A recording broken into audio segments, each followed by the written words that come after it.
এবছর প্রথম আমাদের বাড়িতে সরস্বতী পুজো হবে। তো বাবা আর আমি চলে গেছিলাম উলবেড়িয়া, একটু দরকার ছিল, তো ওখান থেকে ঠাকুর ঠাকুর নিয়ে চলে এসেছি।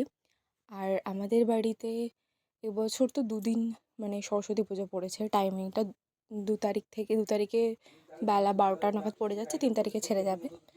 তো তাই জন্য আমাদের 2 তারিখেই পুজো হয়েছিল, বাবাই পুজো করেছিল।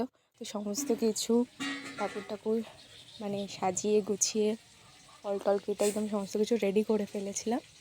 এখন বাবা পুজো করতে গেছে, আসলে আর তারপরে আমাদের পুজো হবে। এবছর সত্যিই মানে এতদিন মানে সবার বাড়িতে পুজো হতো, এই প্রথম বছর আমাদের বাড়িতে পুজো হবে। আমার আর ভাইয়ের এক্সাইটমেন্ট তো পুরো সেই লেভেলের, মানে বলে বোঝানোর মতো নয়।